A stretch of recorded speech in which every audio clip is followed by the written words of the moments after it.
નમસ્કાર વિદ્યાર્થી મિત્રો, રમાનાથ એકેડેમીમાં આપનું હાર્દિક સ્વાગત છે.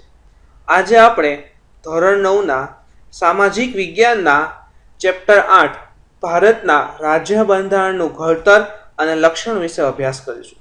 મિત્રો, અહીં એડિંગમાં જ સમજીએ પહેલાં તો કે રાજ્ય બંધારણ આ શું છે શબ્દ. રાજ્ય એટલે કે શું આપણું ગુજરાત રાજ્યની વાત છે? તો કે ના. આપણને ખબર છે આપણું જે ભારત છે, અને પહેલાના લેક્ચરમાં પણ આપણે જોઈ ગયા છીએ કે કુલ 28 રાજ્ય પ્લસ દિલ્હી કેન્દ્ર શાસિત અને પ્લસ અન્ય 7 કેન્દ્ર શાસિત તો બનેલો એક વિશાળ દેશ છે. તો આવડા દેશને ચલાવવા માટે કંઈક કાયદા તો હોવા જોઈએ ને મિત્રો. તો આ કાયદાનું એક પુસ્તક એ આપણું બંધારણ.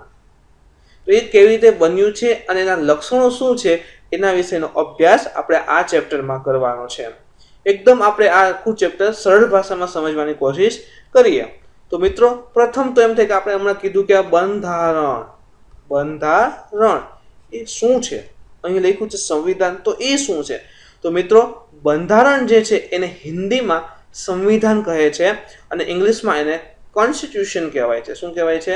કોન્સ્ટિટ્યુશન કહે છે. તો મિત્રો, બંધારણ એટલે કે સંવિધાનનો અર્થ શું છે ચલો સમજીએ. કોઈ પણ દેશનું શાસન ચલાવવા માટે ઘડવામાં આવેલા નિયમોના વ્યવસ્થિત સંગ્રહને દેશનું બંધારણ કહેવામાં આવે છે. એટલે શું થાય? તો વિચાર કરો, આપણો ભારત દેશ છે, આ વિશાળ દેશને ચલાવવો છે તો કંઈક નિયમ તો જોઈએ ને, કંઈક કાયદા તો જોઈએ ને. એવું તો નથી કે ચાલો કાલે ઉઠીને મને એમ થાય કે મારે પ્રધાનમંત્રી બનવું છે તો કાલે પ્રધાનમંત્રીની ખુરશી ઉપર બેસી જાઉં. કાલે ઉઠીને એમ થાય કે ચલો તમને રાષ્ટ્રપતિ બનાવી દઉં તો તમને રાષ્ટ્રપતિની ખુરશી ઉપર બેસાડી આવું. આવું તો શક્ય નથી. તો કંઈક કાયદાનો વ્યવસ્થિત સંગ્રહ તો જોશે ને મિત્રો. તો એ આખો સંગ્રહ, બરાબર, કેવા નિયમો હોવા જોઈએ, કેવી રીતના ચલાવવાનું છે શાસન, એ બધાનો સંગ્રહ કરેલું એક પુસ્તક છે. એને આપણે કહીએ છીએ બંધારણ. તો એનું મહત્વ શું છે? તો બંધારણ એ દેશનો પાયાનો અને મહત્વનો દસ્તાવેજ છે. આપણે ઘરનો દસ્તાવેજ જોઈને જેથી ખબર પડે ઘર કોનું છે, એવી રીતે આ દેશનો મહત્વનો દસ્તાવેજ છે કે દેશ કેવી રીતે ચલાવવાનો છે, દેશમાં કેવી રીતે શાસન છે. બંધારણની જોગવાઈઓના આધારે દેશમાં કાયદો ઘડવામાં આવે છે. મિત્રો, બંધારણમાં બધું લખેલું હોય કે અનુચ્છેદ, એમાં 1, 2, 3 અનુચ્છેદ એવી રીતના લખેલા હોય છે. તો બંધારણમાં જે નિયમો લખેલા હોય એના આધારે આપણા દેશમાં કેવા કાયદા હશે ને એ નક્કી કરવામાં આવે. કેવો કાયદો બનાવવો છે એ નક્કી કરવામાં આવે છે. એવું નથી કે જેને મજા પડે એમ બનાવી નાખવા. જેમ કે આપણે જાણીએ છીએ કે આપણને કોઈ પણ જગ્યાએ હરવા ફરવા જવાની છૂટ હોય છે કે નહીં મિત્રો? છે ને? એવું તો નથી કે ચલો કાલથી તમને મંદિરમાં નહીં આવવા દઈએ, કાલથી તમને શાક માર્કેટમાં નહીં જવા દઈએ. એવું તો ક્યાંય શક્ય થતું નથી. તો ગમે ત્યાં હરવા ફરવાની છૂટ છે એવું ક્યાં લખેલું છે? તો કે આપણા બંધારણમાં છે. તો બંધારણને આધારે જ બધા આખા દેશના આપણા કાયદા ઘડાતા હોય છે. દેશના કાયદાઓ બંધારણને સુસંગત અને બંધારણીય જોગવાઈઓ આધીન જ હોવા જોઈએ. એટલે કે તમને કીધું એમ, કાલે ઉઠીને કોઈ તમને એમ ન કહી શકે ના તમને હું મંદિરમાં નહીં આવવા દઉં, કારણ કે બંધારણમાં લખ્યું છે જવા દેવાના છે તો જવા દેવા જ પડે. એ રીતે જ કાયદા બનાવવામાં આવતા હોય છે. બંધારણ કાયદાઓથી સર્વોપરી છે, એટલે કે સૌથી ઉપર છે. ગમે એ કાયદો હોય એને અધીન જ, એટલે કે એને ધ્યાનમાં રાખીને જ બનાવવામાં આવે છે. બંધારણમાં સમયાંતરે બદલાતી જતી લોકોની જરૂરિયાતો, અપેક્ષાઓ, આકાંક્ષાઓ, ઈચ્છાઓ અને લોકોની ઉચ્ચ ભાવનાઓનો પડઘો હોય છે. મિત્રો, 1950થી બંધારણ અસ્તિત્વમાં આવ્યું છે, સ્વીકારેલું છે. ત્યારથી આજે છે 2020. તો આ 70 વર્ષમાં સતત બદલાવ તો થતા જ હશે. તો આ જે પણ ભારતમાં બદલાવ આવ્યા છે એ બધા સુધારા, ભારતમાં જે સુધારો થાય છે એ સાથે બંધારણમાં પણ સુધારા જે થાય છે એ કરવામાં આવતા હોય છે. એટલે તો સતત એમ કહી શકીએ કે આપણું જે બંધારણ છે ને એ જીવંત છે. શું કામે? કે જે પણ નવું કંઈ આવે છે એ આપણે બંધારણમાં ઉમેરીએ છીએ, એટલે કે સતત એ સુધારો થતો રહે છે. સતત સુધારો થાય એટલે શું કહેવાય છે? જીવંત દસ્તાવેજ છે. આપણે જોયું કે ભાઈ બંધારણ શું છે એના વિશેનો ખ્યાલ મળી ગયો. આ બંધારણની ઘડતરની પ્રક્રિયા કે આ કેવી રીતે બનાવવામાં આવ્યું, કેવી પ્રોસેસ હતી. તો મિત્રો, આઝાદી પહેલા બ્રિટિશ સરકાર દ્વારા 25મી માર્ચ 1946, મિત્રો આપણે ખબર છે 15મી ઓગસ્ટ 1947ના રોજ આઝાદ થયેલા છીએ. એટલે કે આઝાદી પહેલા 25મી માર્ચ 1946ના રોજ 3 સભ્યોના કેબિનેટ મિશનને ભારતની આઝાદીનો ઉકેલ શોધવાનું કાર્ય સોંપવામાં આવ્યું. તો ખાસ યાદ રાખજો, 3 સભ્યોના એક મિશન હતું, કેબિનેટ મિશન, બરાબર. એને ભારતની આઝાદીનો ઉકેલ શોધવાનું કાર્ય આ 3 સભ્યને આપ્યું કે ભાઈ તમે આઝાદ થશો તો સંભાળશો કેવી રીતે દેશને? અમે તો ચલો અંગ્રેજો જે છે એ મૂકીને જશે, પણ પછી કંઈક કાયદા તો જોશે ને. તો એ કાયદા કેવા હોવા જોઈએ, બધું કામ આ 3 સભ્યોને આવે છે. તેમને બંધારણના ઘડતર અંગેનું માળખું ઘડવા માટે બંધારણ સભાની રચના પણ કરી. હવે એવું તો નથી કે આ 3 જણાને જે મનમાં આવે એ પ્રમાણે બનાવી નાખવાનું, એવું તો ન ચાલે. એટલે એને શું કર્યું, એક સભા બનાવવાની નક્કી કર્યું કે ભારત દેશ માટે એક આપણે બંધારણ બનાવવું છે કે આ પ્રકારના કાયદા હોવા જોઈએ. તો એના માટે એક સમિતિ એટલે કે એક સભાની રચના કરવી છે. એટલે કે શું કે દેશના અલગ અલગ વિસ્તારમાંથી બધા લોકોને બોલાવશે, જે પણ કહેવાય કે મુખ્ય હોય, અને એ બધાને ધ્યાનમાં રાખીને એ બધાને સુઝાવ માગી, બરાબર, બધાની રાય લઈ અને આપણે એક જીવંત દસ્તાવેજ આપણું બંધારણ બનાવશું. બંધારણ સભામાં કુલ 389 સભ્યો હતા. અને મિત્રો યાદ રાખજો, ખાસ પૂછાઈ શકે છે કે ભારતની જે પ્રથમ બંધારણ સભા હતી એમાં કુલ કેટલા સભ્યો હતા? તો કે 389 સભ્યો હતા, જેમાં જુદી જુદી કોમ, ધર્મ, જાતિ, લિંગ એટલે કે સ્ત્રી અથવા પુરુષ અને ભૌગોલિક પ્રદેશોની વ્યક્તિઓ, રાજકીય પક્ષોના પ્રતિનિધિઓ તેમજ વિવિધ ક્ષેત્રોના તજજ્ઞ વ્યક્તિઓનો સમાવેશ કરવામાં આવ્યો હતો. એટલે કે મિત્રો અલગ અલગ જગ્યાથી, દરેક ધર્મમાંથી, દરેક જાતિમાંથી, દરેક પ્રકારના કહેવાય ને કે ભૌગોલિક પ્રદેશના વ્યક્તિઓ, એટલે ક્યાંક ગુજરાતથી બોલાવે છે, તો ક્યાંક તમિલનાડુથી, ક્યાંક જમ્મુ કાશ્મીરથી, તો ક્યાંક આસામથી. એટલે હરેક ક્ષેત્રમાંથી બધા લોકોને બોલાવ્યા જે પણ યોગ્ય હોય. પછી કોઈ પક્ષ હોય, જેમ કે એ વખતે હતી કોંગ્રેસ, બરાબર, તો એના નેતાઓને અમુકને બોલાવ્યા. તેમજ વિવિધ ક્ષેત્રમાં તજજ્ઞ, બરાબર, જેમ કે કોઈ કાયદા વિશેનું ઉચ્ચ નોલેજ મેળવેલું હોય વિદેશ જઈને, તો એ ભાઈને બોલાવે કે ભાઈ તમને વધારે ખબર છે તો તમે પણ તમારી રાય આપો. એમ અલગ અલગ ક્ષેત્રમાંથી તજજ્ઞોને બધાને બોલાવ્યા. તે તદ અનુસાર મહત્વના સભ્યોમાં થોડા સભ્યોના નામ અહીં આપેલા છે: જવાહરલાલ નહેરુ, સરદાર વલ્લભભાઈ પટેલ, મૌલાના અબુલ કલામ આઝાદ. મિત્રો આ યાદ રાખજો, મૌલાના અબુલ કલામ આઝાદ છે, આ અબ્દુલ કલામ નથી, એ અલગ વ્યક્તિ છે ભારતના, બરાબર. અને આ મૌલાના અબુલ કલામ આઝાદ છે. Shyama Prasad Mukherjee, HP Modi, HV Kamat, Frank Anthony, કમા મુનશી એટલે કનૈયાલાલ મુનશી, કૃષ્ણસ્વામી આયંગર, બલદેવસિંહ તથા મહિલા પ્રતિનિધિઓમાં. મિત્રો આ પ્રશ્ન સ્પેશિયલી પૂછે છે કે બંધારણ સભાની ઘડતર પ્રક્રિયામાં નીચેનામાંથી કયા મહિલા સભ્યો સમાવેશ હતા, અથવા તો ક્યાં ક્યાં હતા, એ તો પ્રશ્ન પૂછે છે. તો મહિલા પ્રતિનિધિઓમાં સરોજિની નાયડુ અને વિજયાલક્ષ્મી પંડિત વગેરેનો સમાવેશ કરવામાં આવ્યો હતો. બંધારણ સભાના અધ્યક્ષ, હવે આવડી મોટી મીટિંગ થશે, આટલા 389 સભ્યો આવશે, તો એના કોઈ હેડ તો જોશે કે નહીં. તો અધ્યક્ષ તરીકે ડોક્ટર રાજેન્દ્ર પ્રસાદ હતા, બરાબર, જે પછીથી ભારતના પ્રથમ રાષ્ટ્રપતિ બને છે. ડોક્ટર રાજેન્દ્ર પ્રસાદ હતા. જ્યારે બંધારણની મુસદ્દા એટલે કે ખરડા કેવું હોવું જોઈએ કે ના હોવું જોઈએ, ખરડા સમિતિના અધ્યક્ષ તરીકે ડોક્ટર ભીમરાવ આંબેડકર હતા. આ બંધારણ સભાએ તેમની કામગીરી, જો મિત્રો ખાસ યાદ રાખજો, આ બંધારણ સભા ભેગી થઈ અને સિલેક્ટ થઈ ગયા બધા મેમ્બર, એના પછી એને કામગીરી શરૂ કરી.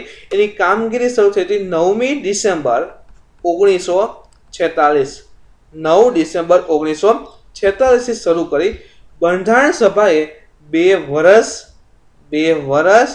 11 મહિના અને 18 દિવસ કામ કર્યું હતું. ખાસ યાદ રાખજો, અહીંથી પ્રશ્ન એમ પણ પૂછે છે કે બંધારણ બનાવતા કેટલો સમય લાગ્યો? તો 2 વર્ષ 11 મહિના અને 18 દિવસ. તો 2 વર્ષ 11 મહિના અને 18 દિવસમાં આપણું બંધારણ બનેલું છે. તેની સાથે જ આટલા સમયગાળામાં કુલ 166 બેઠક મળેલી હતી. એટલે કે આપણે કેમ સાંજે ભાઈ રમવા બધા ભેગા થઈએ તો એક બેઠક, બીજા દિવસે બીજી બેઠક, એવી રીતે આ 2 વર્ષ 11 મહિના અને 18 દિવસમાં કુલ 166 વખત બધા ભેગા થયા અને નક્કી કર્યું હતું કે આ હોવું જોઈએ, કે આ કાયદો હોવો જોઈએ, આ છૂટ મળવી જોઈએ, આ ના મળવી જોઈએ, અને આપણું બંધારણ પૂર્ણ થયું હતું. આ પ્રક્રિયામાં તેઓએ, એટલે કે જે 389 સભ્ય હતા, તેઓએ દુનિયાના જુદા જુદા દેશોના બંધારણના મહત્વના લક્ષણોનો અભ્યાસ કરીને અને વિગતપૂર્ણ ચર્ચા વિચારણા કરીને બંધારણને આખરી સ્વરૂપ આપ્યું હતું. તો મિત્રો એવું ન હતું કે ચલો એ બધાને મનમાં આવ્યું છે કે લઈ લીધું, એવું નથી. આ બધા જે 389 જણ મેમ્બર હતા એ બધાએ શું હતા, તજજ્ઞ હતા અલગ અલગ પોતાના ક્ષેત્રમાં. એવા એમાંથી ઘણા લોકોએ જે અન્ય દેશો હતા જેમ કે અમેરિકા છે, બરાબર, જર્મની છે, ઓસ્ટ્રેલિયા છે, ઇંગ્લેન્ડ છે, આ વગેરે દેશ, બધા દેશોના આવા ઘણા બધા દેશોના આવા એના બંધારણનો અભ્યાસ કર્યો અને ત્યાંથી જે પણ વસ્તુ યોગ્ય હતી કે ના ભાઈ આ દેશમાં આ લોકોને આટલી છૂટ મળે છે તો આપણા દેશમાં આપણા લોકોને પણ હોવું જોઈએ, એ પ્રમાણે આખું સિલેક્ટ કરીને આખું બંધારણ નક્કી કર્યું છે. એવું નહોતું કે બધાને જે મનમાં આવ્યું હોય, પણ જે પણ અન્ય વિદેશમાં કોઈ દેશમાં બંધારણ હોય એમાં લખેલું હોય કે આ રીતની છૂટ હોવી જોઈએ તો એ બધું અભ્યાસ કરી અને પછી આખું બનાવેલું હતું. બંધારણમાં પ્રથમ 295 અનુચ્છેદ એટલે કે આર્ટિકલ્સ, અને ઇંગ્લિશમાં આર્ટિકલ્સ કહીએ છીએ, અને 8 પરિશિષ્ટ હતા. તો મિત્રો ભારતનું જે પ્રથમ બંધારણ હતું તેમાં 295 અનુચ્છેદ અને 8 પરિશિષ્ટ હતા. 295 અનુચ્છેદ અને 8 પરિશિષ્ટ હતા, જેના પછી સુધારા થતા ગયા. તમને કીધું ને 1950 થી આજે 2020, તો આટલા વર્ષોમાં ઘણા સુધારા થયા હશે. તો ધીરે ધીરે સુધારા થતા ગયા અને 295 માંથી આજે 395 અનુચ્છેદ અને 9 પરિશિષ્ટ થઈ ગયા છે. અત્યારે મિત્રો આ જૂનું છે, અત્યારે ખરેખરમાં 12 પરિશિષ્ટ છે, બરાબર, અને બંધારણ સ્વરૂપ નિશ્ચિત થયું 26મી નવેમ્બર 1949. યાદ રાખજો, 26મી નવેમ્બર 1949 ના રોજ બંધારણ સભામાં બંધારણ સર્વાનુમતે પસાર થયું. એટલે કે 26મી નવેમ્બર 1949 સુધીમાં આખું બંધારણ પૂરું થઈ ગયું અને બધાના મતે કે બધાએ હા પડી કે આ જ ભારતનું બંધારણ હોવું જોઈએ, પસાર કર્યું અને કાયદાનું સ્વરૂપ મળી ગયું કે આજથી ભાઈ આ દેશનો કાયદો આ રીતે ચાલશે. 26મી જાન્યુઆરી 1950, અહીંયા યાદ રાખજો 26મી નવેમ્બર 1949, બરાબર, પછી 2 મહિના પછી 26મી જાન્યુઆરી 1950 થી ભારતમાં બંધારણ અમલમાં આવ્યું છે. મિત્રો અહીંયા કન્ફ્યુઝન ક્રિએટ કરે એવો પ્રશ્ન છે કે જો 26મી નવેમ્બર 1949 જે છે ને આ દિવસે આપણું બંધારણ સ્વીકારાયું છે કે આ ભાઈ અમે સ્વીકારીએ છીએ કે આ ભારતનું બંધારણ છે, અને આખા દેશમાં લાગુ ક્યારે પડ્યું તો કે 26મી જાન્યુઆરી 1950 ના રોજ, બરાબર. તો યાદ રાખજો ભારતનું બંધારણ અમલમાં ક્યારે આવ્યું, લાગુ ક્યારે પડ્યું તો કે 26મી જાન્યુઆરી 1950 ના રોજ. અને આ દિવસથી આપણે ભારત એટલે કે 26મી જાન્યુઆરીને ભારતમાં પ્રજાસત્તાક રાષ્ટ્ર ઘોષિત કરી અને આપણે 26મી જાન્યુઆરી પ્રજાસત્તાક દિન તરીકે ઉજવીએ છીએ. 15મી ઓગસ્ટ આઝાદી દિવસ છે અને 26મી જાન્યુઆરી પ્રજાસત્તાક દિવસ છે. ભારતના બંધારણમાં રાષ્ટ્રચિહ્ન તરીકે 4 સિંહોની મુખાકૃતિ અને રાષ્ટ્રસૂત્ર તરીકે સત્યમેવ જયતે ઘોષિત કરવામાં આવ્યું છે. મિત્રો આ છે આપણું રાષ્ટ્રચિહ્ન, 4 સિંહ વાળી આકૃતિ. આ એક સાઈડ 3 અને પાછળની સાઈડ 1, ટોટલ 4 સિંહ વાળી આકૃતિ અને સત્યમેવ આપણું રાષ્ટ્રસૂત્ર એ ઘોષિત કરવામાં આવ્યું છે. આપણા બંધારણમાં લોકોના મૂળભૂત હક જેમ કે આપણને ગમે ત્યાં હરવા ફરવાની છૂટ છે, આપણે ગમે ત્યાં આપણી વાણી સ્વતંત્રતાનો ઉપયોગ કરી શકીએ છીએ ને, બરાબર, ગમે ત્યાં મંદિરમાં જઈએ છીએ, આ મૂળભૂત હક, ફરજ, બરાબર, જેમ કે ભાઈ આપણે જાહેર સ્થળોની બચાવતા હોઈએ છીએ અને નુકસાન કરતા નથી, રાષ્ટ્રધ્વજ સામે આપણે ટટ્ટાર ઊભા રહી અને સલામ કરીએ છીએ, તે આપણી ફરજ છે. રાજ્ય નીતિના માર્ગદર્શક સિદ્ધાંત એટલે કે આપણું ધારો કે ગુજરાત રાજ્ય છે તો ગુજરાત રાજ્યમાં જે લોકો રહે છે એના વિકાસ માટે, એનું સારું થાય, ભલું થાય એ માટે કેવા કાયદા બનાવવા જોઈએ તો એ રાજ્ય નીતિના માર્ગદર્શક સિદ્ધાંતમાં આવે. સરકારના અંગો અને કાર્યો તથા વહીવટી કેટલીક સૂચનાઓ, સરકારના અંગ જેમ કે પાર્લામેન્ટ છે, સંસદ છે, રાષ્ટ્રપતિ છે, વડાપ્રધાન છે, એ બધાના કાર્ય શું છે, વહીવટી સૂચનાઓ શું છે. પછી ન્યાયતંત્ર, આપણે કહીએ ને કાંઈ પણ આપણે કે ભાઈ ચલો મને આમ નથી મળ્યું તો હું ભાઈ કેસ કરી દઈશ, આપણે કહેતા હોય ને કેસ કરી દઈશ એટલે શું કે આપણને ન્યાય નથી મળ્યો, આપણી સાથે ખોટું થયું છે તો આપણી સાથે ખોટું થયું છે એની સજા મળે, બરાબર. જેને ખોટું કર્યું છે એના માટે શું છે, ન્યાયતંત્રની વ્યવસ્થા છે. જેમ કે કાલે ઉઠીને તમને એમ કોઈ કહે કે તમે ખાંડ લેવા જાઓ અને વેપારી તમને એમ કહી દે કે ભાઈ નહીં હું તને ખાંડ નહીં આપું, થાતું એ કરી લે છે તોય નથી આપવી, તો તમે કેસ કરીને ન્યાયતંત્ર સામે ન્યાયતંત્રમાં જઈને તમે એને સજા પાડી શકો છો. તો ન્યાયતંત્રની વ્યવસ્થા જેવી અનેક મહત્વની બાબતોનો સમાવેશ આપણા બંધારણમાં છે. આથી ભારતનું બંધારણ વિશ્વમાં સૌથી મોટું, વિસ્તૃત અને વિશદ લેખિત દસ્તાવેજ છે. આને યાદ રાખજો, અહીંથી પ્રશ્ન પૂછશે કે ભારતનું બંધારણ વિશ્વમાં સૌથી મોટું વિસ્તૃત અને વિશદ લેખિત દસ્તાવેજ છે, કારણ કે એમ કહીને પ્રશ્ન આવી શકે છે. હવે મિત્રો બંધારણની અંદર જઈએ તો આપણે આ બંધારણ પુસ્તક જોઈએ, બરાબર. આ તો આખું પુસ્તક છે અને ઓપન કરશું તો પહેલું જ પેજ આવે છે, એમાં લખેલું છે આમુખ. તો આ આમુખ શું છે? તો મિત્રો આ જે ફોટો તમે જુઓ છો ને, આ આમુખનો છે. આ રીતે આસપાસ ડિઝાઇન છે અને ઘણું બધું લખેલું છે, આના ઉપર આપણે ચર્ચા કરીએ. આમુખ જે છે ને એ બંધારણનું પ્રારંભિક એટલે શરૂઆતનું હાર્ડરૂપ અને વિશિષ્ટ સ્થાન ધરાવતું તત્વ છે, એટલે કે મુખ્ય છે. બંધારણની શરૂઆત આમુખથી થાય છે. તમને કીધું ને કે પહેલું પેજ ખોલશો એટલે આમુખ આવશે. આમુખમાં દર્શાવેલ શબ્દ પરથી આમુખ બંધારણનો આત્મા હોવાની પ્રતીતિ થાય છે. એટલે કે શું કે આમુખમાં જે પણ લખ્યું છે તમે વાંચો ને સમજે ને તો એવું લાગે કે આખું જે બંધારણ છે ને એનું મુખ્ય આત્મા તરીકે શું છે, તરીકે આત્મા તરીકે આ આમુખ છે. તો મિત્રો જોઈએ કે એવું શું લખેલું છે. તો આમુખમાં દર્શાવેલ શબ્દ અમે ભારતના લોકો, વી the people of India, V the people of India, અમે ભારતના લોકો ભારતને એક સાર્વભૌમ, સમાજવાદી, બિન સાંપ્રદાયિક, લોકતંત્રાત્મક અને પ્રજાસત્તાક તરીકે સંસ્થાપિત કરવાનો તથા તેના સર્વ નાગરિકોને સામાજિક, આર્થિક અને રાજકીય વિચાર, અભિવ્યક્તિ, માન્યતા, ધર્મ અને ઉપાસના તેમજ દરજ્જા અને તકની સમાનતા પ્રાપ્ત થાય તેમ કરવાનો અને તેઓ સર્વમાં વ્યક્તિનું ગૌરવ અને રાષ્ટ્રની એકતા અને અખંડતા સુદૃઢ કરે એ બંધુતા વિકસાવવાનો ગંભીરતાપૂર્વક સંકલ્પ કરીને. તો મિત્રો આ શું કહેવા માંગે છે? જો અમે ભારતના લોકો એટલે કે જે ભારતના નાગરિક છે. જો કોઈ વિદેશી ફરવા આવે ને તો એ ભારતનો નાગરિક ન કહેવાય, આપણે ભારતના નાગરિક છીએ. ભારતના લોકો ભારતને એક સાર્વભૌમ, સાર્વભૌમનો અર્થ અહીં થાય છે કે આપણે દેશ ઉપર બીજા કોઈનું શાસન ચાલતું નથી. જેમ કે આપણો દેશ ઇન્ડિયા છે, હવે ચીન એમ કે ભાઈ અમને આ જમ્મુ કાશ્મીર દઈ દો, તો આપણે કહીએ કે જાઓ, ચાઇનીઝ વસ્તુ અમથી હાલતી નથી, તમે ઘરે રહ્યો, બરાબર. સો બીજા કોઈ દેશનું શાસન આપણા ઉપર ચાલતું નથી. પાકિસ્તાન કાલે ઉઠીને એમ કે ના ના જમ્મુ કાશ્મીર અમારું છે, તો એમ કે હતી તમારું કેટીથી થઈ ગયું, બરાબર.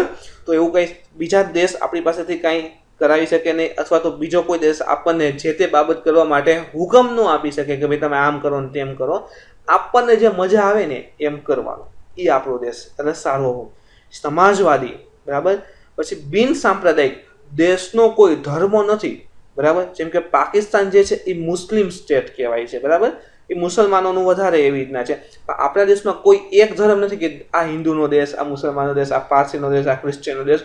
આપણે શું છે, બધા જ ધર્મ સંભાવ છે, બધા જ ધર્મને સરખું મન આપ્યું છે અને બધા લોકો એક જ છે. બિન સાંપ્રદાયિક, લોકતંત્રમાં એટલે કે લોકોનું તંત્ર છે. અહીંયા પ્રજાસત્તાક હમણાં સમજ્યા 26મી જાન્યુઆરી 1950, પ્રજાસત્તાક એટલે કે પ્રજાનું શાસન છે, પ્રજાની સત્તા છે, તરીકે સંસ્થાપિત કરવાનો તથા તેના સર્વ નાગરિકોને સામાજિક, આર્થિક અને રાજકીય ન્યાય.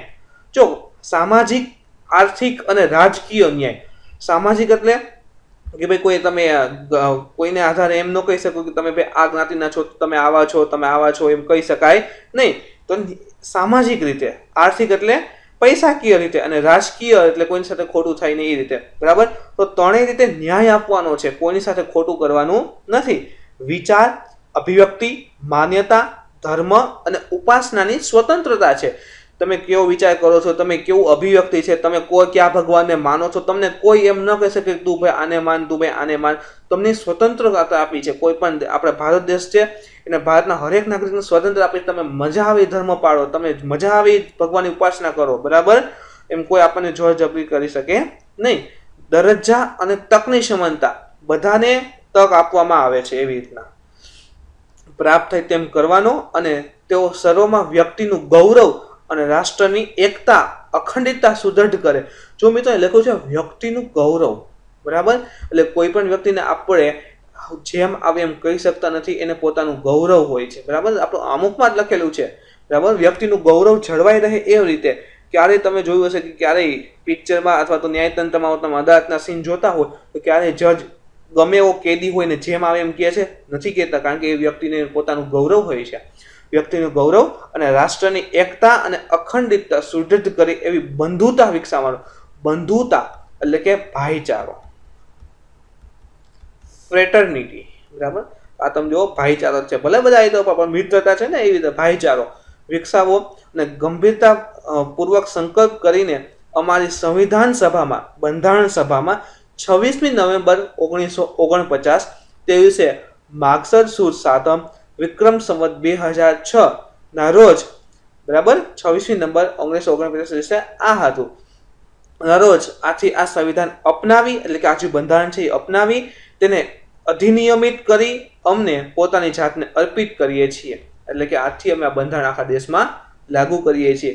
ઇન શોર્ટ કે આપણું જે કોઈ પણ વસ્તુ તમે કરો, દેશની એકતા અને અખંડિતતા તૂટવી જોઈએ નહીં. 1976માં 42માં બંધારણ સુધારણાથી આમુખમાં સાર્વભૌમ શબ્દ પછી સમાજવાદી, બિન સાંપ્રદાયિક શબ્દો ઉમેરવામાં આવ્યા. તેમાં રાષ્ટ્રીય એકતા અને રાષ્ટ્રીય અખંડિતતાનો પણ સમાવેશ કરવામાં આવ્યો. મિત્રો, શરૂઆતમાં આપણે જોયું કે 1950 થી લાગુ થયું, ત્યાંથી ધીરે ધીરે એમાં સુધારા થયા છે, જેથી તો એ જીવંત કહેવાય છે. આ સુધારા ક્યાં ક્યાં? તો એમાં મુખ્ય એક છે 42મો સુધારો થયો હતો, બરાબર. આપણે કહીએ ને 1, 2, 3, 4 એમ 42મો સુધારો 1976માં થયો હતો. એમાં સાર્વભૌમ શબ્દ પછી તમે જોઈ શકો છો, સાર્વભૌમ શબ્દ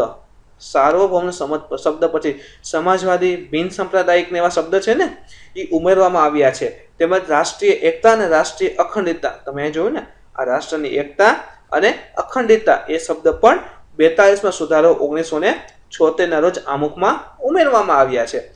આમુખ બંધારણના મૂળભૂત હેતુઓ, ધ્યેય, આદર્શો તેમજ સિદ્ધાંતોને વાચા આપે છે, એટલે કે વાણી આપે છે.